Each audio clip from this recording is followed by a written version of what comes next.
जय श्री राम सभी भक्तों को। जय माता की। फिर एक नई वीडियो के साथ हाजिर हो गए हैं।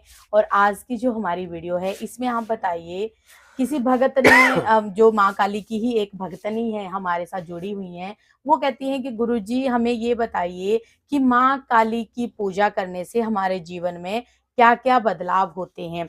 जब भी आप माँ काली की पूजा करते हैं तो आपको क्या अनुभव होंगे, सारी विषय पे इसी विषय पे बात होगी। आज की वीडियो इसी विषय पे होने वाली है। अंत तक बने रहना, तभी आपको सारी वीडियो समझ में आएगी। अगर वीडियो अच्छी लगती है, अगर अभी तक आपने चैनल को सब्सक्राइब नहीं किया है तो चैनल को सब्सक्राइब कर दीजिए, ताकि आप तक जो वीडियो सभी वीडियो की नोटिफिकेशन सबसे पहले ही पहुंच जाए। चलिए शुरू करते हैं आज की वीडियो। जय श्री राम। जय श्री राम, जय श्री बालाजी महाराज, जय माता की। क्या होता है, अगर आप माँ काली की पूजा करते हो, अगर आप माँ काली की पूजा वैदिक तौर पर करते हो, तो आपके जीवन में बहुत सारा बदलाव होता है। बदलाव किस प्रकार का होता है? देखिए, माँ काली की जब कृपा आती है, क्योंकि माँ ने इस रूप को कब धारण किया? जब माँ ने इस रूप को जब धारण किया, जब धरती पर अन्याय बढ़ गया, पाप बढ़ गया। और जब पाप बढ़ता है, तब देवी देवता अनगिनत रूपों को धारण कर कर इसमें संहार करते हैं राक्षसों का। उसी प्रकार से जब मां ने इस रूप को धारण किया, तब मां के इस तेज को भगवान शंकर भी संभाल नहीं पाए। वो स्वयं लेट गए और मां ने उनके ऊपर पैर रखा, तब मां की जीविया बाहर आ गई। आपने ये देखा। उसके बाद दूसरी बार जब मां ने इस रूप को फिर धारण किया, फिर उसके बाद क्या हुआ, बटुक भैरव का रूप लिया, तब जाकर उस सौम्य रूप से शांत किया। तो इस तेज को जब जो भगत मां काली की पूजा करता है, उसके शरीर में एक अलग से रूप का तेज आने लग जाता है। वो तेज जो होता है वो भयंकर तौर पर आता है, जिसको हम सवारी कहते हैं।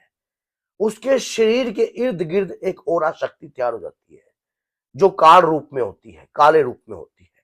जब मां की पूजा वो करता है, लगातार करता है, निस्वार्थ भाव से करता है, और साथ में भैरव और श्री हनुमान जी की कृपा भी साथ में प्राप्त होती है। श्री हनुमान जी महाराज की कृपा आपको साथ में प्राप्त होगी, कोई भी मां की अगर आप पूजा करते हो, और श्री भैरव बाबा की भी साथ में कृपा जरूर रहती है। मां की यक्षिणियां आपके शरीर पर, मां की रक्षणियां आती हैं, मां का तेज आता है। उस तेज को आपने गलत तरीके से इस्तेमाल नहीं करना होता है। देखिए, जीवन में बदलाव तो ऐसा ऐसा होता है कि जो व्यक्ति आपके परिवार के प्रति गलत प्रकार की सोच रखते हैं, गलत प्रकार की कड़ा कराई की सोच रखते हैं, मां उनका तुरंत स्तंभन कर देती है। क्योंकि जब जब बच्चों पर कोई भी विपदा आई है, तो मां ने इस रूप को धारण किया है। और जब आपके परिवार के प्रति कोई गलत प्रकार की मान लो कार्रवाई करने की सोचता है, तंत्र विद्या करने की सोचता है, तो तुरंत वो तंत्र विद्या का खंडन भी होता है मां की कृपा से। लेकिन सबसे बड़ी बात ये होती है कि मां का तेज संभालने का समर्थ होना चाहिए। जो व्यक्ति मां की पूजा कर रहा है, उसे मर्यादित होकर रहना पड़ता है। अगर वो मर्यादा से हीन है, तो वो तेज को संभाल नहीं सकता, क्योंकि मां का तेज जो है बहुत ही भयंकर है। आपको पता था कि मणि नाम के एक तांत्रिक थे, और उसने मां को मान लो अपने मूर्ति में उन्होंने मां को कैद कर दिया था।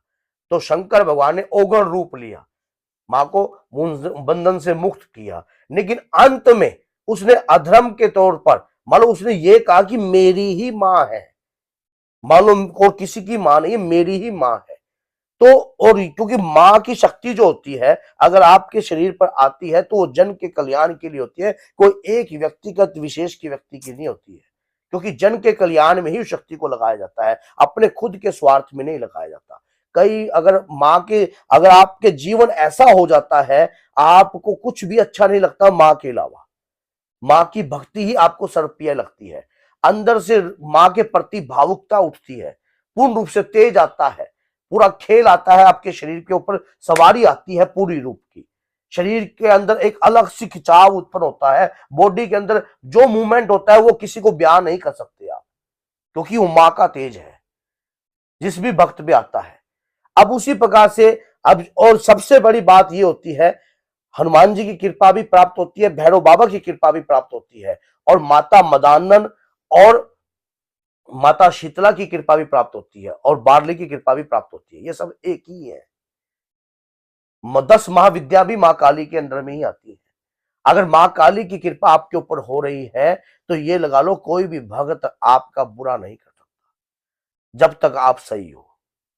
अगर आप गलत हो, अगर आप गलत हो, आपकी सोच गलत हो रही है, आप मानो जो मर्यादित तौर पर नहीं रह रहे हो और माँ की कृपा को आप इस्तेमाल गलत मिस यूज तरीके से कर कर रहे हो, मिस यूज कर रहे हो, तो आपका ही विनाश हो सकता है। जैसे मनी का हुआ था, वो तांत्रिक थे, उनका विनाश हुआ, अंत हुआ। उन्होंने माँ को अपना ही माना, ये सोचा कि मेरी ही माँ है और किसी की नहीं है, मेरे पास ही रहनी चाहिए।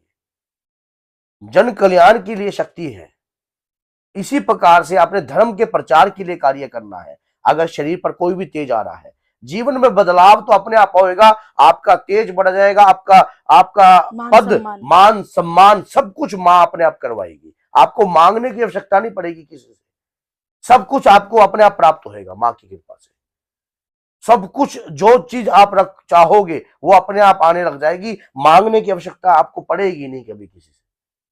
आपके जीवन के अंदर अलग अलग प्रकार के बदलाव होने लग जाएंगे। मां काली की पूजा जब आदमी करता है तो शुरुआती तौर पर उसे कुछ अनुभव नहीं होता, लेकिन ये पूजा जितनी आप सोचते हो जितनी सरल है उतनी ही उग्र भी है। आप इसको सरल मत सोचकर मत देखना। जब शरीर पर वो तेज आता है तो भयंकर तौर पर आता है वो सवारी। जब मां काली की सवारी आती है तो भयंकर तौर पर मां काली की सवारी आती है शरीर के ऊपर, और उसके प्रकार से उस तेज को संभाल के रखना वो एक किस्म का आभूषण है आपके। वो कृपा जो है एक आभूषण है आपकी, उस कृपा को संभाल के रखना आपके व्यक्तित्व के ऊपर ही सब कुछ निर्भर करता है कि आप किस प्रकार से अपनी शक्तियों की आराधना कर रहे हो।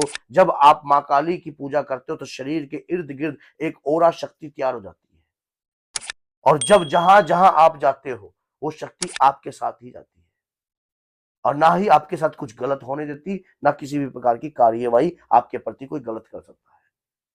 अब मां काली की कृपा प्राप्त करना आसान काम भी नहीं है, लेकिन मां की अगर कृपा हो तो सब कुछ सरल हो जाता है। तो बोलिए जय सीताराम, जय श्री बालाजी, जय माता।